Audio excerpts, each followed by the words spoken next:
Welcome to the Attention Deficit Disorder Expert Podcast Series by Attitude Magazine. Hey everyone, it's Susan Coffin, and you are listening to Attitude Magazine's ADHD Experts Audio. Our expert talk is about language processing deficits in children with ADHD, and we are very fortunate to have Dr. Gail Richard with us, who is an expert in this topic. A very significant percentage of children with ADHD have difficulty understanding oral instructions and information, have difficulty retaining and interpreting language correctly. I think Dr. Richard told me that as many as 25% of children with ADHD have language processing disabilities, and even more have other language-based learning disabilities. So for many children with ADHD, this is a language processing disorder that might be impairing their ability to attach meaning to verbal input and to formulate appropriate responses.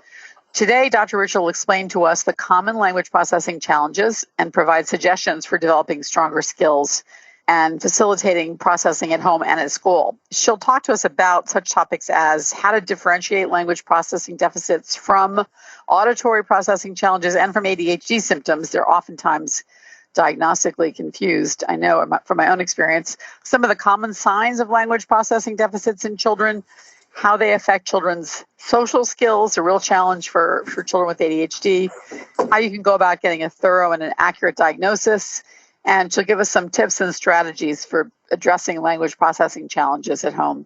Let me introduce Gail Richard briefly. She is a Ph.D. and an emeritus professor at Eastern Illinois University, where she specializes in childhood development language disorders. She's the author of over 10 books. I'd love to have her name some of those books in a second. And she's given well over 500 presentations at academic meetings around the country. She's a fellow of the American Speech and Language Hearing Association, that's ASHA, where she currently serves as president. So thank you so much for joining us today, Dr. Richard. We're really happy to have you. I would also like to thank the sponsor of today's webinar, which is Fast Forward. Fast Forward is an online reading and language intervention software. It's designed for home use that targets the root causes of reading struggles. Fast Forward is offering Attitude readers a free month of their Fast Forward home service, perfect for the summer. It's a combination of the Fast Forward software plus a Fast Forward consultant to help you set up and monitor. It's pretty much ideal for jumpstarting reading intervention at home this summer. You can learn more at fastforwardhome.com or click the link in the presentation for the free month offer. Thanks again to Fast Forward. With that introduction, let me turn it over to Dr. Richard again with our thanks. Thank you, Susan, and welcome to all of the listeners on the webinar. I appreciate the opportunity to discuss this topic with you. I want to begin by kind of doing an introduction to what processing is, and it's a very complex disorder, and it encompasses many skills. And so I like to use an old Hindu fable that is about 6 blind men who are exploring an elephant, and each of them are asked to describe what an elephant is like. And so the person who is at the ears say, well, an elephant is like a fan. And the person who's like at the trunk says it's like a snake. The person who's at a leg says, no, it's like a tree. And the person who's at the tail says it's like a rope. And the person who's at the body of the elephant says it's a wall. And the point is that each of those men are only seeing one aspect of processing. And it results in a lot of confusion that people can say, no, it's this, it's this, it's this. And it's because there are so many components to processing that sometimes it's misdiagnosed, sometimes we're working on the wrong thing. And so what I want to do today is help define the major components of a processing disorder and then give you some strategies for working on it. So when we look at auditory processing, which is usually what the referrals are made for, a CAP disorder or an auditory processing disorder, APD, that definition is on the slide in front of you. And auditory processing is a very pure acoustic phenomena. It is the ability to deal with an auditory stimulus. And so when we look at the specific aspects of it, again, it's very pure about, did you get the auditory signal accurately? So auditory pattern recognition is if you can discriminate pitches, high and low pitches. Sound localization is where it's coming from. Competing messages, when there is background noise, can you get to that primary message? And so when we look at auditory processing, we're really looking at the auditory stimulus that's present in the environment. Did it get in accurately for the individual to then try to interpret it? If it is distorted and you're getting garbage in, then obviously it's going to be very difficult to accurately interpret it. So we get garbage out. So auditory is really about the signal getting in accurately. When we look at language processing, this is much more functional. And most of the time, this is actually where the problem is, that the auditory stimulus signal is received accurately. The problem is in trying to attach meaning to that signal or to interpret the message that's encoded within that auditory signal. So when we look at processing, we're talking about the ability to attach meaning to a stimulus that we've received. And we process in all modalities. So for example, I could have you close your eyes. I could put something in your hand, and through feel, you could process or figure out what that is. We can also process through smell, through taste. So we've received a stimulus, and then we have to interpret it or attach meaning to it. And we have to do that in a more complex way with an auditory stimulus because it's an abstract representation of that message, which is why we see so many language processing problems. The problems that result from a language processing problem are really what is typically picked up. And so it's kind of the secondary symptom or the domino effect of the processing disorder when it shows up in reading, spelling, splinter kinds of academics, maybe math, your written language. And what tends to happen, particularly for our students with ADD, ADHD, is that the learning disability is diagnosed because they're having difficulty in reading or spelling or math. But we don't back up and figure out why are they having trouble in these academic subjects. And usually it's the language processing problem that's creating those challenges in those academic subjects. The primary characteristics that we see in processing disorders are pretty typical within ADHD as well as our general learning disabilities population. So one big one is a lot of generic language, thing, stuff. It's over there. What's it and where's there? And so we get this very general kind of language that's non-specific when they're trying to explain things to us. Phonemic confusion is where we get similar sounding words, but we attach the message wrong because we went to the wrong phonetic component. I'll tell you a little joke about that. There was a 6-year-old boy who brought his grandmother her morning cup of coffee. And as she drank it, it was the worst cup of coffee she'd ever had. And when she got to the bottom, she realized why. And it's because there were 3 of the little guy's Green Army men in the bottom of her cup of coffee. And she said, honey, why are my Army men in your cup of coffee? And he said, well, Grandma, on TV it says the best part of waking up is soldiers in your cup. Now, Folgers, soldiers, very similar sounding words. And if you are a 6-year-old, Folgers means nothing to you. So I changed that sound a little bit to something that does make sense to me of soldiers. Word retrieval, that's trying to pull the accurate words quickly and efficiently. Latency, we see this lag time. We ask a question and it takes a long time for them to respond to us. Descriptions are something that happens a lot, and sometimes it gets kids in a little trouble. When it's time for the spelling test, and the teacher says, get out your piece of paper, your pencil, and they're ready to go. But here's this student with ADHD with a processing problem. And he's talking to the student in the desk next to him saying, do you have an extra, I need to borrow that, that thing that's got lead eraser that you write with. Well, by now the teacher is like, what's going on over there? Why can't he just say pencil? Because he can't pull that specific word. So he ends up with the description. In a young child, sometimes we think that's kind of cute. So we say, oh, we're going to the park. And the child says, oh, can we feed the quacking birds? Okay, the quacking birds, that's cute. But when you're 10, we expect you to say the ducks, not the quacking birds. And so we see those descriptions instead of specific terms. We get a lot of I don't know, that they just give up and don't even try to attach meaning to the message. And then we see problems with that abstract language, particularly literal interpretations, humor, sarcasm. Again, a little joke for you. Teacher asked the student to use the word pregnant in a sentence. And so the little boy said, the fireman came down the ladder pregnant. And the teacher said, do you know what pregnant means? And he said, yes, carrying a child. And so that literal interpretation can get in trouble when we have processing problems. The other thing we see is the student seems to have it, and then the next day it seems to be gone. So they need a lot of review.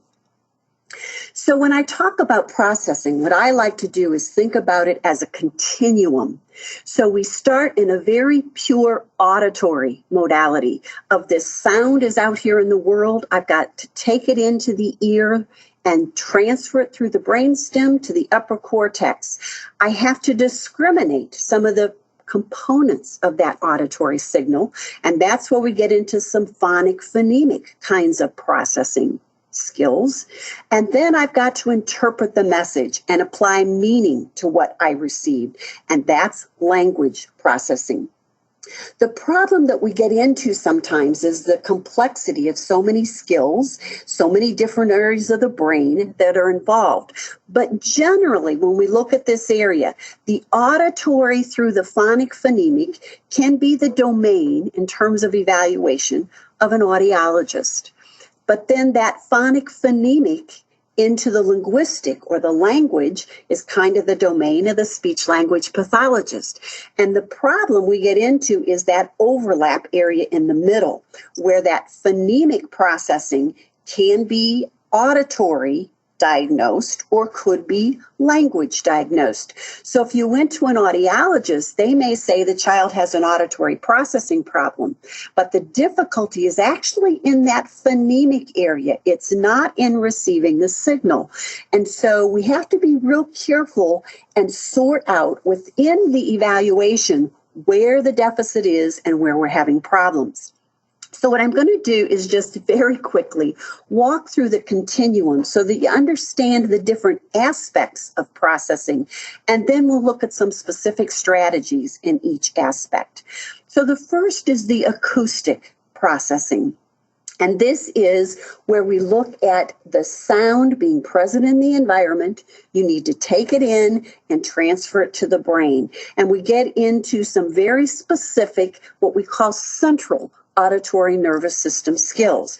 So we have the peripheral auditory system and the central auditory system that are involved in what we call auditory processing. So we'll look first at the peripheral auditory system. The peripheral auditory system starts with the ear, that there's sound out here in the world that we've got to take in. If an individual is deaf or has a hearing impairment, then we have difficulty taking in the signal accurately. Many of our students with ADD, ADHD have experienced ear infections as a young child. And so if they've had fluid in the ear, that sound has been compromised, and they may have heard distorted signals, particularly through those preschool years if they had a lot of those ear infections. But we have the outer ear, the middle ear, and the inner ear. And when we look at the peripheral auditory system, that is really about collecting the auditory signal that has a message encoded in it. So the outer ear is like a funnel that collects that sound. Then we have to transmit it through the middle ear. When we have fluid, that's usually where the fluid is. And so we don't conduct it always or transmit it very accurately. Then we get to the inner ear, which is the cochlea, and then we transfer to the eighth auditory nerve. So the eighth auditory nerve is where we start to transition from the peripheral auditory system that picked up the signal and has moved it through. Now we've got to get it through the brain stem and to the upper cortex to attach meaning to it. And so this is what we call the central auditory nervous system, or sometimes referred to as CANS, C-A-N-S. The central auditory nervous system then starts where you see what looks like the little snails. That's the cochlea and the eighth auditory nerve that then transfers that signal through the brain stem. We have two ears, and what you can see is a lot of redundancy in these pathways. And where you see those little dots, those are crossover points. So we have two ears, that signal went in, and we've got lots of places where we have internal redundancy to make sure that signal is transferred through the brainstem accurately to the upper cortex. And so if it is breaking down or getting distorted, getting compromised, as we try to move it from that peripheral auditory system through the central auditory nervous system, that is an auditory processing disorder. The signal is being distorted or compromised before it ever gets to the brain to then try to interpret the message. If you look at the top level, you see Heschel's gyrus. That's where it enters the upper cortex. Now, when we look at central auditory processing, or CAP, what that is responsible for is transferring that signal to get it to the upper cortex. If the signal gets to the brain intact, you don't have a central auditory processing problem. But if it gets distorted or compromised, then we have what's called CAPD, Central Auditory Processing Disorder. Now, we have a lot of students with ADHD who are misdiagnosed with a CAP disorder. And part of the reason for that is that the tests for central auditory processing are pretty complex. And so let me give you an example of the directions. What we do in a CAP evaluation is what's called dichotic listening. So one ear gets a signal at the same time that the other ear gets a different signal. So directions are something like this. You're going to hear a sound in your left ear. At the same time, you're going to hear a different sound in your right ear. I want you to tell me which sound you heard first in your right ear. So we have lots of variables involved in trying to do a CAP evaluation. Certainly we have attention, which is a problem with those directions. We have left and right. We have same and different. We have these concepts that are also part of language. And so sometimes students don't do well if the audiologist doesn't know how to make accommodations for that attention deficit disorder or the language disorder that can compromise the results. If a child can echo or repeat what I say, then the signal has been received intact. It wasn't compromised on the way up, and it's not a CAP disorder. Now, if it is a true CAP disorder and it's about the signal, then what we need to do in terms of strategies is make sure we get the signal in better. So that's when we do things like preferential seating in a classroom, that we get the child's visual attention so that they can supplement some visual signals to help with that abstract auditory signal.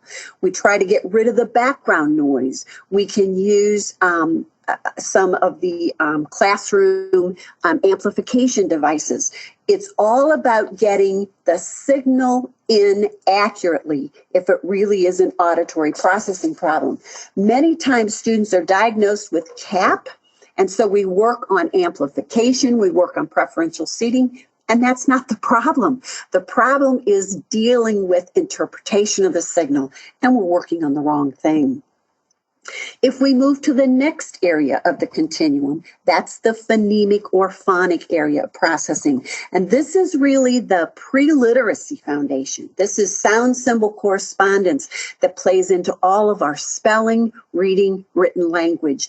And this generation is really weak in this area because they are visual learners. They're not paying attention to many of the auditory components because they would rather watch things. So that visual focus is not developing the right auditory listening skills. These students are not doing things like nursery rhymes and playing with Dr. Seuss books where we play with the sound components of the language. So when we look at the skills that are involved in phonemic processing, we're looking at things like segmentation or analysis. So can I pull apart the sound components in a word? K, a, t. And the opposite of that would be the bottom one of auditory synthesis or sound blending, where I present those sounds separately and the child has to blend them together so that k, a, t becomes cat. Closure is where I leave some sounds out and we see if the student can fill them in. So I might say new paper, and the word is newspaper. Localization, where it comes from. Memory, can I hang on to it long enough to get the message pulled out or decoded? So these are some of the skills that are part of a phonic or phonemic processing disorder. So the strategies for this is to make sure that we tune students into discriminating the different auditory sound components. So you want to play games where they are trying to hear the differences in sounds. Nursery rhymes, Dr. Seuss are great. We want the child to play detective, to analyze and play with the sound segments. It's really about discriminating now aspects of that signal in a sound symbol correspondence. And so when we're in the car, on a trip, you can play what's called the last sound game. So I say a word, cat, and you have to come up with a word that begins with the last sound that you heard. And so this isn't about spelling, it's about the sound discrimination.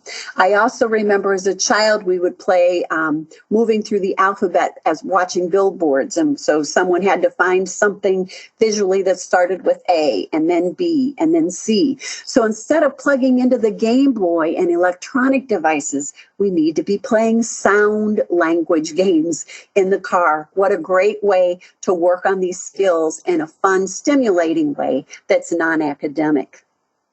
So when we look at the phonemic processing, we're looking at the sound segments. The last or the next level in our processing continuum is where most of the problems are. 9 times out of 10, we're at the level of linguistic processing, the language component, trying to get meaning pulled out of the sound that we've received. And so most of the processing problems are at this level where we're taking this abstract signal and trying to attach meaning to it. And this is the basis of most of our academic learning challenges. So the different kinds of skills that are involved in language processing are to really work on idioms, figurative language, multiple meanings, non-literal interpretation, to take this sound segment and understand all the different things that it can mean. When we look at linguistic processing, this is where we want to make sure directions are very clear.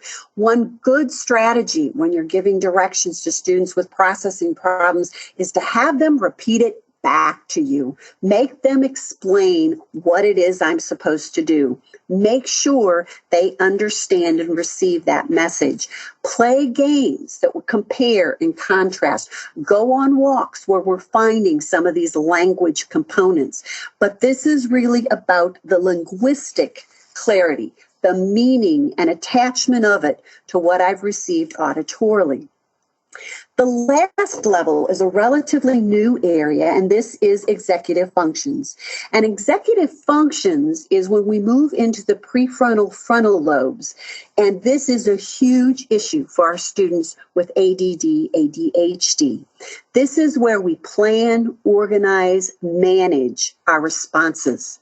So we can have some students with processing problems who can do these very discrete skills when we test them very well, but they can't integrate them. They can't use them in a functional way. The analogy that I use in one of my books on development of executive functions is an orchestra analogy. So if you think about all of the different sections in an orchestra, each section can be very good by themselves. The conductor's job is to bring all of those together with a nice balance so that they work together and integrate for a pleasing overall effect. That's what executive functions are about.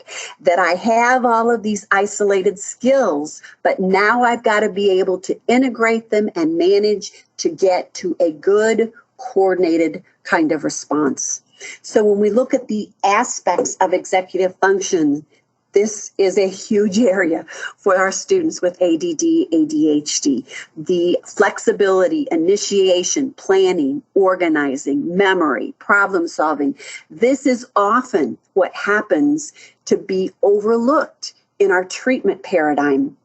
That we develop all of these skills and then we dismiss the student and we didn't take it to the last level of the orchestra conductor to get it integrated so that I can use it effectively in a school setting. And so with executive functions, what we want to do is put some of those strategies in place like checklists and chores and routines and organization that's going to make it easier for the student to use these skills in an effective way.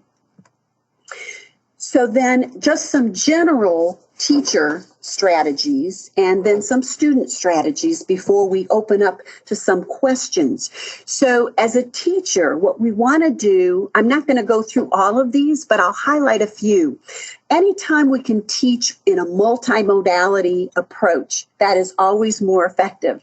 If there's visual, motor to accompany the auditory, those are more concrete modalities and it makes more sense. Demonstrate, show me, as opposed to just talk at me. When we look at some of the research on ADD, ADHD, and learning disabilities, what we have found is that we need to be very careful about timed tests. So what students are learning is to do it fast, and they sacrifice accuracy. And really doing things fast is about an automaticity. It means it's been learned, and now we're working on the efficiency of that skill. What we really need to do in our education system is back off the timing and put a focus on accuracy instead of a timed math test. The other thing we've learned is to shorten the length of assignments. Instead of doing 50 math problems, do 25. Because what happens with our students with ADD, ADHD is they look at 50 and they're overwhelmed before they even get started. And after they get to 25, they're undoing the learning and they're not focused on the last set. They're much better off doing half as many with a careful focus, make them worth 2 points instead of 1. But you'll do much better in terms of addressing what they really know and compensate for the processing problems. A few student strategies to highlight is we try to teach them to ask more specific questions instead of general ones.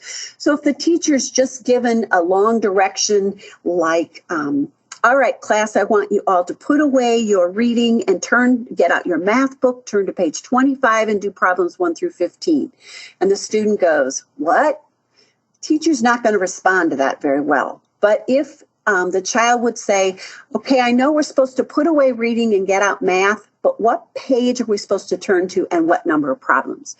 The teacher's more likely to help them and realize, yes, they're trying to listen, they're trying to get this. And even better for the teacher, write it down or break that up. There's too many pieces in that direction. We try to teach the student to be an active learner. Be patient, don't give up. And we also say use peers. Ask the person next to you what you may have missed. Ask them to clarify the direction. The student usually won't stop the class, won't go to the teacher, but we don't want them sitting there lost. And so as long as the teacher okays it, there's typically, and I'm stereotyping, but future teacher of the world in that classroom, and we can pair them with that student who has processing problems and let them keep that student on track instead of always having to stop the teacher. I also want to draw your attention to games. This is what we need to be buying for birthdays and Christmas, is playing games that focus on language.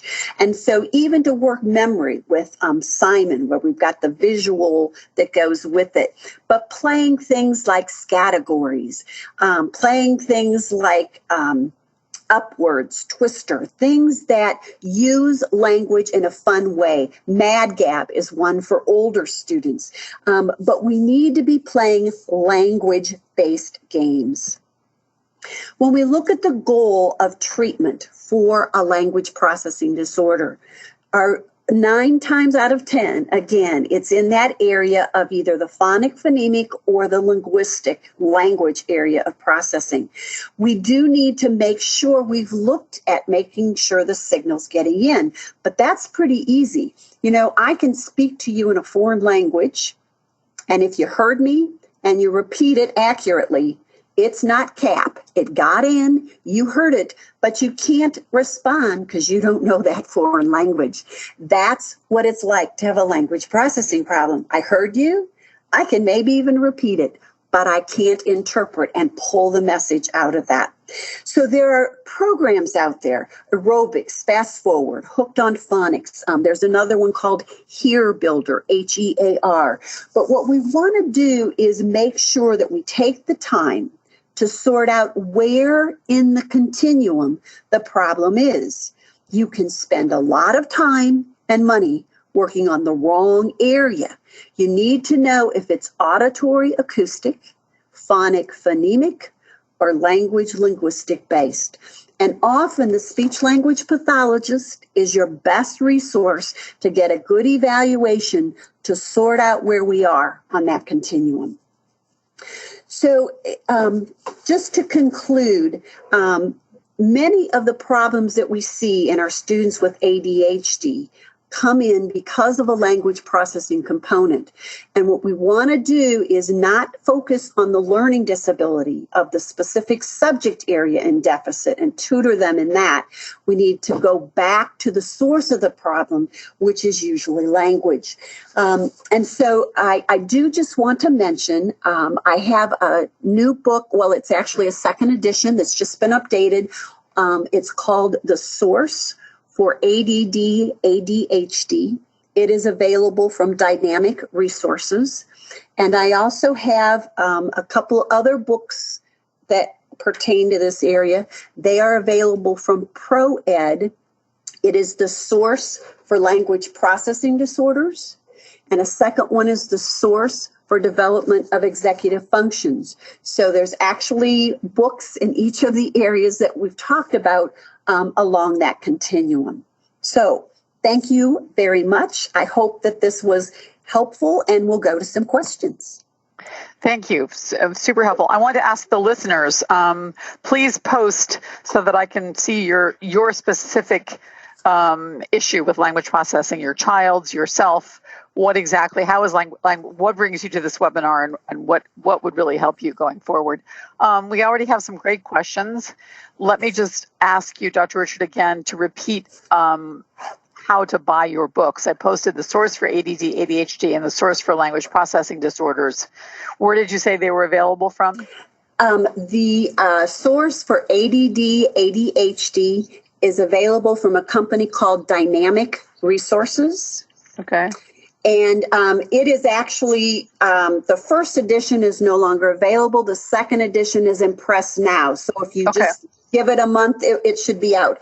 And then the other two that I mentioned are available from ProEd, PROED. And that's The Source for Language Processing and The Source for Development of Executive Functions. Okay, great. I've seen the Source books. They're generally wonderful.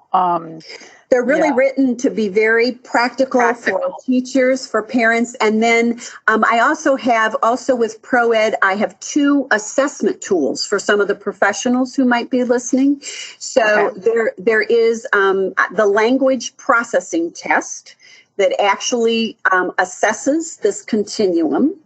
And then there is also the differential screening test for processing disorders. That was written with an audiologist, and so it actually does the whole continuum. It's on a CD-ROM, so it does the auditory area, the phonemic area, and the linguistic area. The CD-ROM takes 30 minutes, and it helps you pinpoint exactly where the breakdown is, so you know what kind of treatment you should be doing. Okay. That leads me to a question that's one posed by a number of listeners. Can you talk about the diagnostic process? How should a parent proceed? A number of people listening in have children with an IEP or have otherwise been diagnosed, but their children have never really been diagnosed correctly for language processing deficits. What are the best steps for a parent to take who's concerned about that? Really, contacting a speech-language pathologist is your best bet to sort out the language processing disorder. The speech-language pathologists work in the public schools. They work in hospitals. They usually, another good resource is a university that has a training program in communication disorders. But many times what people do is think they've got to start with an audiologist and a CAP eval. And again, 9 times out of 10, it's not going to be CAP. And many of our ADD, ADHD students are going to fail that diagnosis and be misdiagnosed with a CAP disorder because of the complexity of it. So if the audiologist isn't well-versed in ADD, ADHD, they may not know how to do those modifications. So your best bet for the diagnostic process is really to access a speech-language pathologist. Okay. Can you just explain again? I know you did, but the practical difference that we would see in our children between a CAP disorder and a language disorder? Yeah, actually, the behavioral characteristics will be very much the same. You're going to have so I say something to this child and they go, huh? What? Now, it could be. What did you say? Exactly. That's like the classic, right? Right. And the problem is, it could have been that it got all distorted. And so what you said came in as garbage. And that would be an auditory processing problem. Or it could be, yeah, I heard you, and it was blah, blah, blah, blah, blah, blah, blah. And it's really, I can't interpret it. I can't hang on to it long enough to get the message out of it. And that's language processing. So I actually have done literature review where the symptoms in terms of the behavioral characteristics for these two are almost the same. And that's why it's so important to sort out in a good evaluation where the breakdown is. Okay. So that would really be a speech and language professional.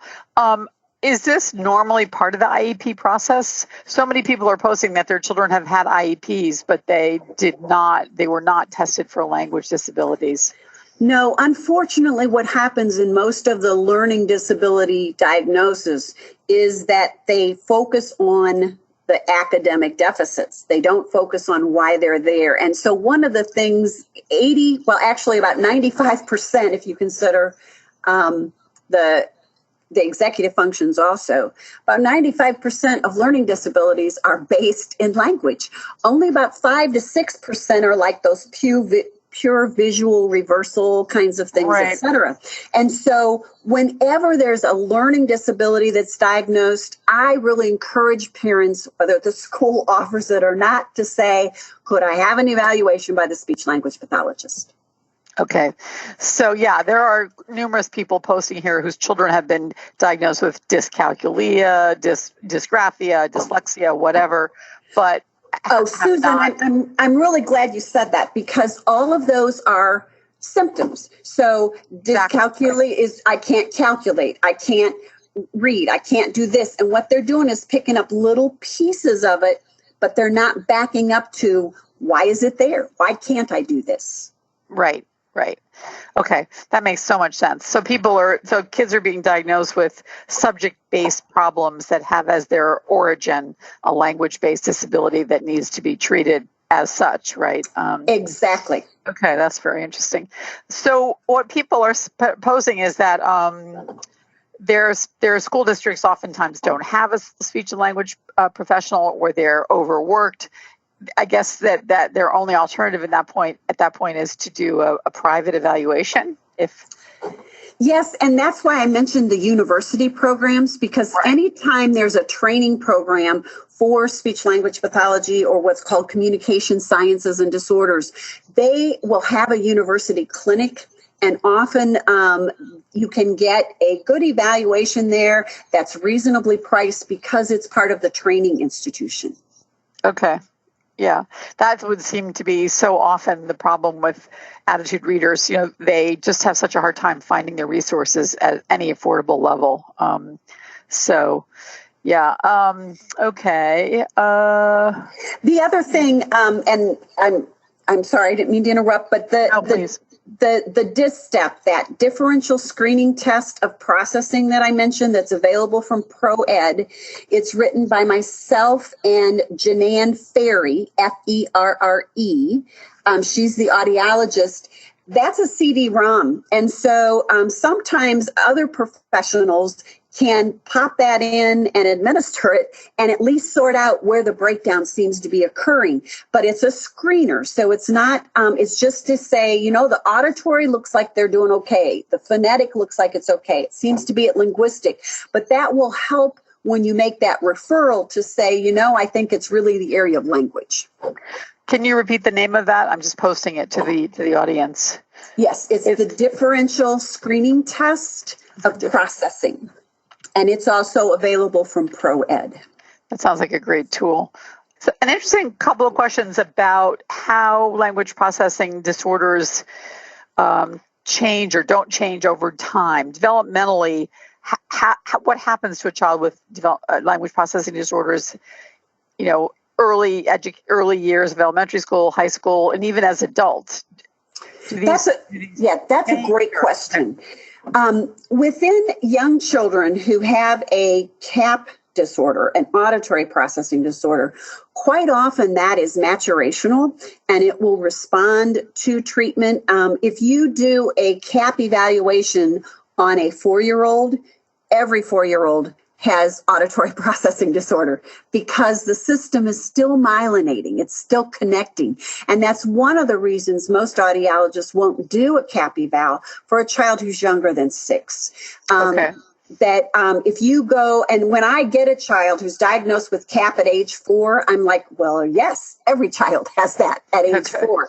And so many times, if there is some myelinization slowdown and some CAP aspects, it will actually resolve over time.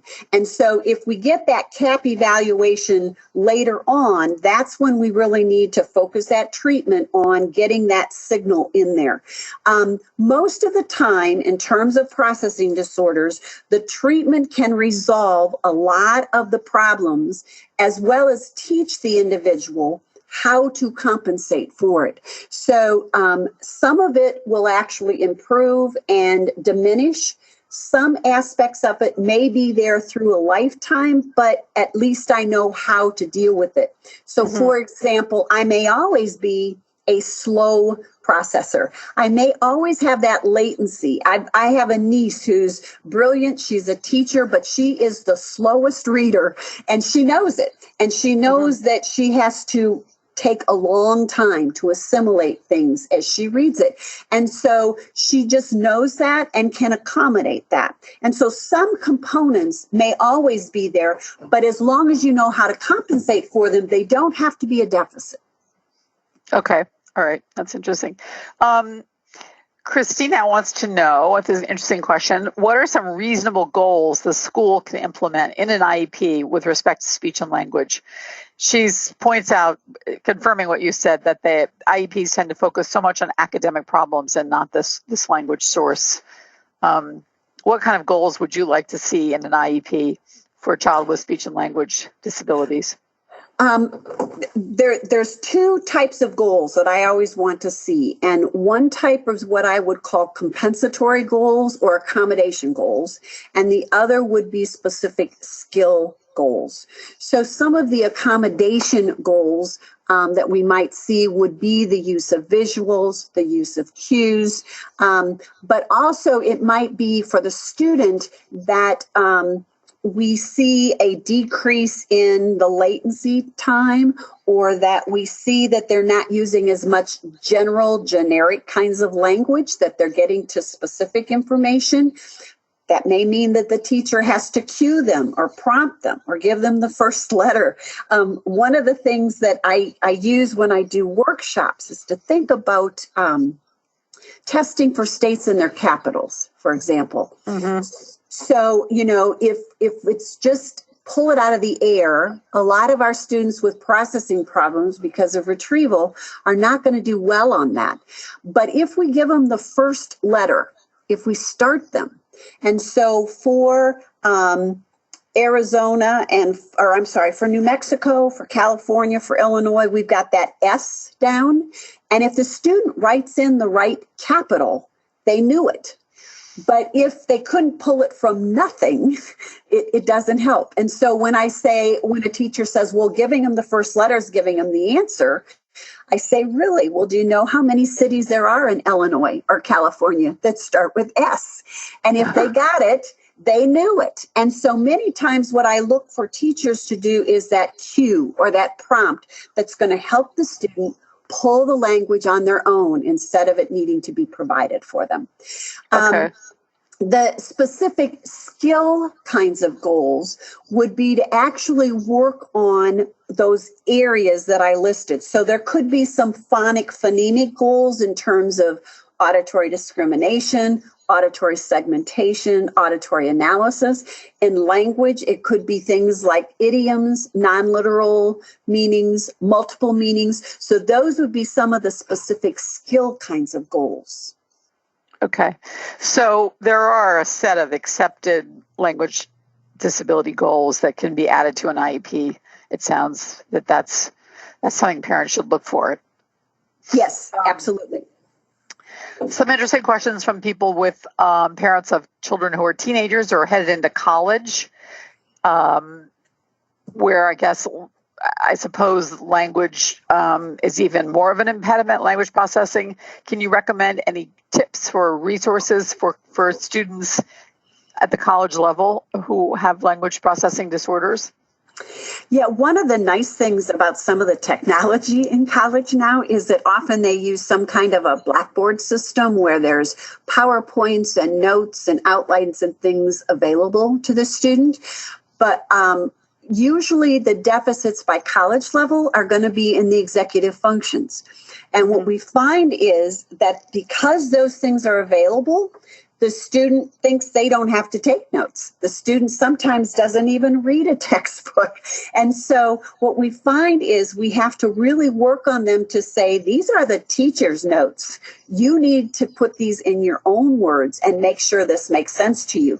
You need to be able to take a question and recreate an answer, because when your eyes go over that field, reading this, it's like, yeah, that makes sense, but they're not investing the time to actually learn it. It's just a glance at the material. So we work a lot on the executive functions, and in a study table, it's things like quizzing them, asking them to recreate it. You make an outline, you recreate the slide based on this thing so that they actively engage with that material.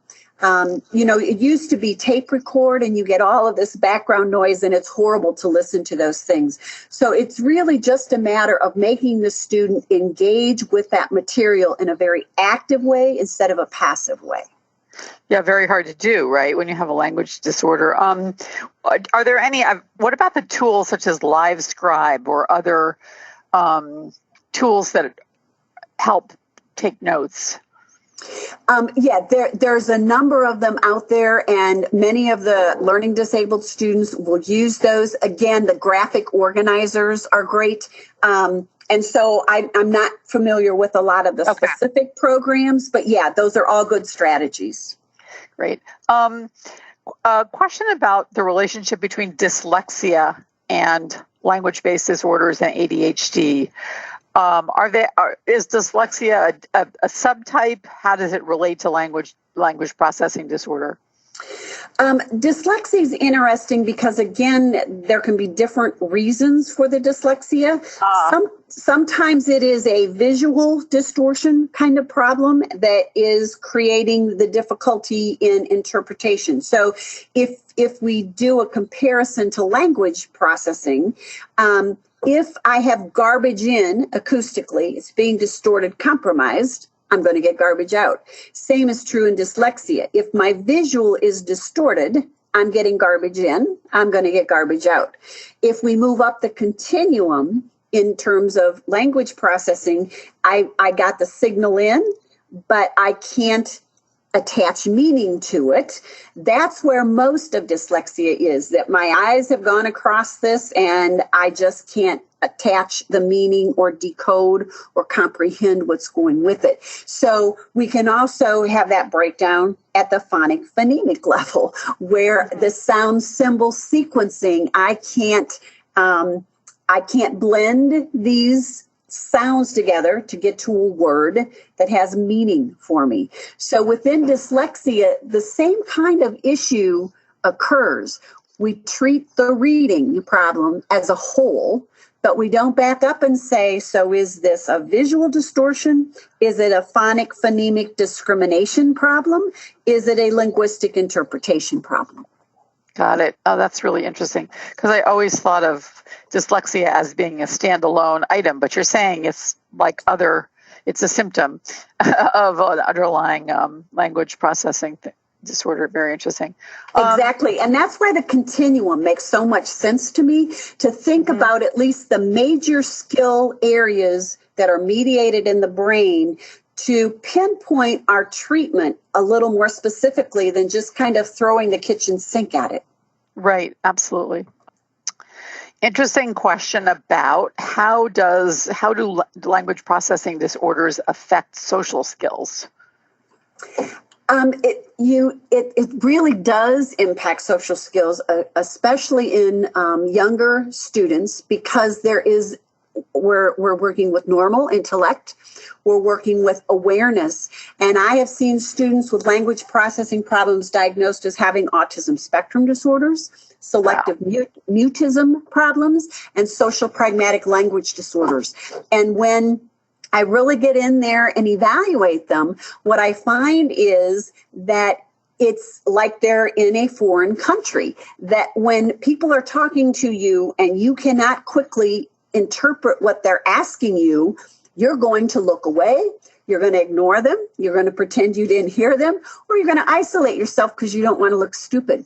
So we can indeed see social kinds of problems that are secondary to the fact that I am really struggling to pull messages out of this acoustic phenomena that's coming at me. Right.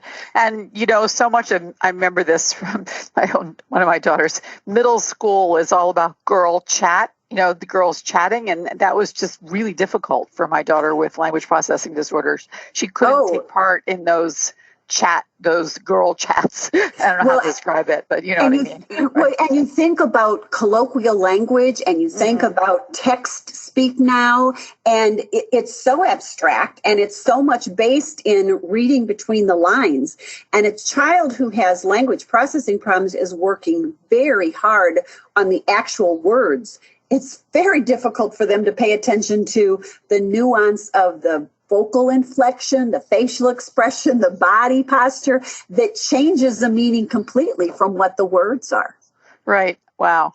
It's really difficult. Language processing just affects so many aspects of life. It's extraordinary because we live in such a verbal culture, right? I mean, so.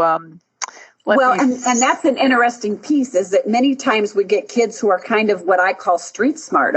They say the right things because they've learned to do it in that situation, but they're covering a significant processing issue. Mm-hmm. Wow. How does language processing impact, this is very interesting, multiple choice or different types of test questions? Oh, very, very good question. One of the things I say to teachers, and it's actually, I think on that list of teacher suggestions, is to vary the kinds of questions that you put on a test for our students. Generally, multiple choice is better. A word bank a matching so that the language is retrieved and the student doesn't have to try to pull the language out of the air. It's a matter of putting the language into the right context. And when I get a teacher who resists, multiple choice, because that's giving students the answer, then I will say things like, oh, so you had a perfect ACT or SAT.